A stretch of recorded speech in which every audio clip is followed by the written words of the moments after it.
Здравейте на всички, днес ще ви покажа как може да имате макс материал от дърво и от тухли. Няма да може от и метал за жалост, но от дърво и тухли си ви е 1000 материал на фармен за под една минута, което нали е вау. Виждате в момента игра на соло, нито съм на плейграунд, то е някакъв мод, който материал е буснат. Виждате всичко си е нормално на мапа. Нещо, което трябва да направите е първо да качвате този Hellraise Gaming с блок и да отидете на най-долния етаж. Като цял този блок най-вероятно скоро ще го махнат и не знам дали после ще мога да нафармите толкова материал толкова бързо. Затова сега ви е шансът, когато играете, да парате тук и да фармите хиперновото материал, ако сте някакви хиперловите билдери. И сега ви е тъпо, че макс материал е 500 и много време ви отнема да събирате материал и да, тук няма да е така. Тук за хипербързото ще може да имате макс материал. И сега ще ви покажа как. Нали, идвате тук, слизате най-долу. Най-долу е, да. Идвате тук и тук виждате едни маси. Идвате тук и виждате едни маси и столове, които виждате само с 3 хита ви дават около 50-60 материал. Понякога е повече дори. Виждате, това дава хиперновото материал просто. Виждате, ето, в смисъл, сами си виждате, вече станах макс дърво. Ето само от една щупена маса, събрах 200 материал. Така още една щупена маса. 330 материал. Така 450. И готово. Вече имам фул дърво и фул тухли. Видяхте за под минута и даже... Не знам, 30 секунди сигурно има, но със сигурност е под минута.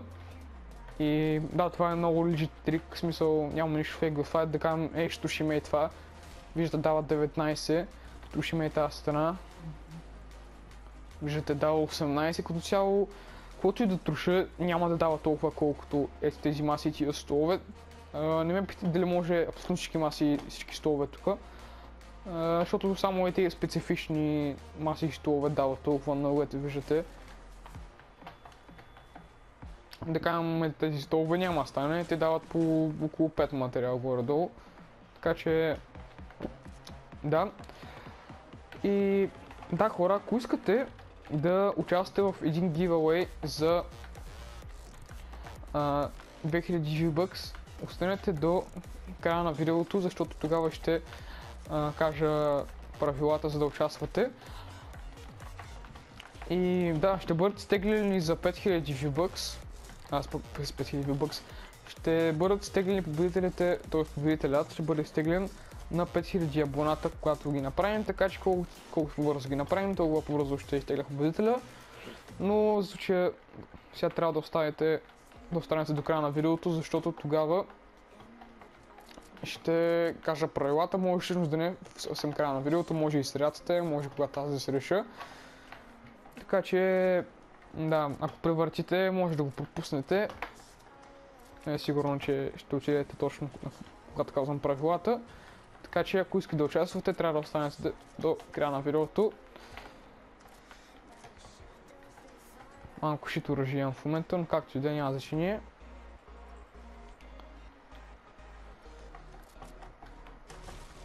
В момента сме 4800 абонати, но сме близко до 5000 и скоро ще ги направим. Така че дайте, абонирайте се, защото колкото по-бързо ги направим тези абонати, толкова по-бързо ще изтегля и победителя.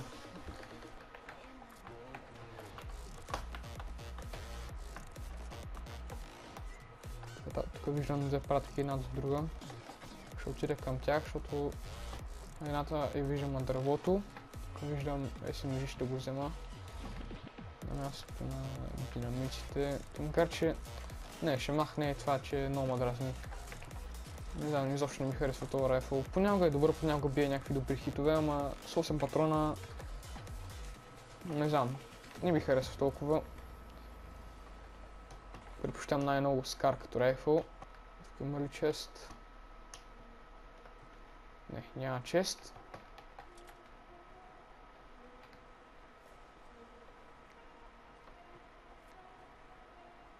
Там май някой стои всъщност, където съм маркирал. О, да, шита има човек. Едната пратка е взел, чай трябва да го убием. А той е взел пратката, която е долу. О, шит, обаче и тази пратка взе.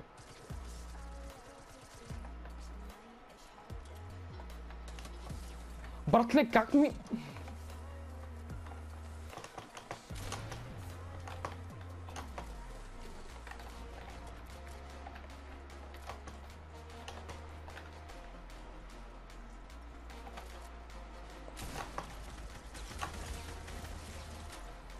Фух. Ото му се паднал златен скар. От пратката. И джигъл.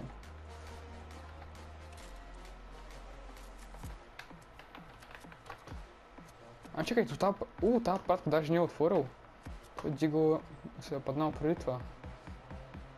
Вече имам почти материал от всичко.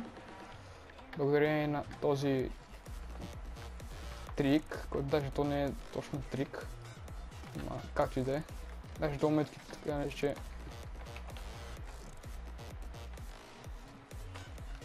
Братле. Седна, ще се обграда просто, така иначе имам много материал. Тук иска бих хипернал да се обграда, ама както и да е, няма значение.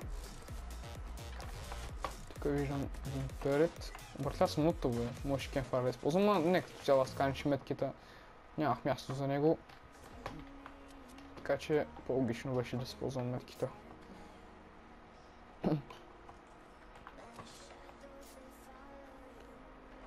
Ото може директно да слага трапа. Това е найс. То верно, че директно му... Аз знаех, че лънчпадовете вече могат да слагат директно. Нали, кемфаровете, но за драповете не знаех. О, шит. Откъде бе?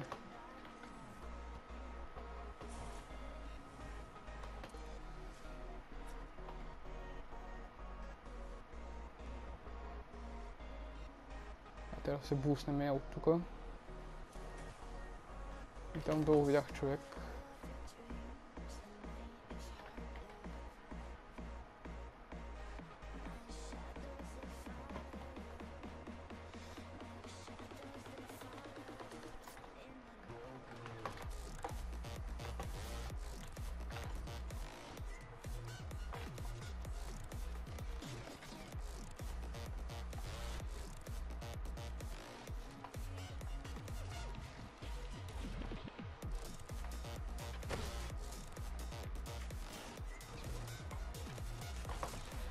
Братле. Братле, стига бе.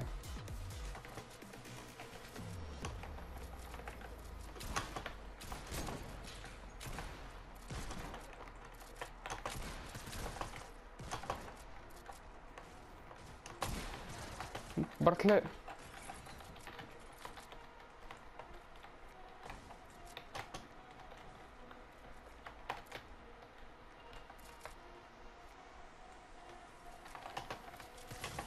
Не, братле! Човек, така умряха хипертълпото. Ами, добре, все едно. Хора, сега ще ви обясня как да участвате в giveaway, който ще направя почти 5000 абоната. Първата стъпка е да се абонирате за канала ми. Трябва задължително да сте абонирани, това е най-важната стъпка. А дали с камбанка си е ваш проблем, ако не сте натиснали камбанката. Защото когато кача видеото за 5000 абоната, нали, по giveaway, вие няма да го видите, ако не сте пуснали камбанката за нотификацията. И ако вие сте победителят, няма да разберете, че сте победителят и ще трябва да стигне някой друг. Така че препоръчително е да се насете камбанката, за да не изпустите кога качвам кога ще кача видеото и по принцип кога качвам видеа. Втората стъпка е да дадете палец нагоре на това видео. И третата стъпка е да коментирате нещо, каквото и да няма значение, какво ще коментирате, дали мнението ви за клипа, дали хаштаг записвам се, няма значение какво ще коментирате, но трябва да е задължително само един коментар, не отговаряйте на никой, нищо друго не пишете, само един коментар трябва да сте написали, защото ако сте написали повече един коментар, ще имате по-голям шанс от другите и няма да е честно, защото ще тегля с Random Comment Picker, Random Comment Picker и да, трябва да сте просто наравно с другите, да имате еднакъв шанс, така че който напише повече един коментар ще бъде съответно, нали, дисквалифициран. Така че помнете, 3 стъпки, абонирайте се с камбанка, дайте палец нагоре на видеото и коментирате нещо само по един път. Така че, да, хора, вече знаете как да под една минута макс материал и как може да спечелите и 2000 V-Bucks. Така че, да, колкото по-бързо ги направим тези 5000 абонат, толкова по-бързо ще тегля гивоя, така че вие сте на ход и уръче гледахте, хора. Чао!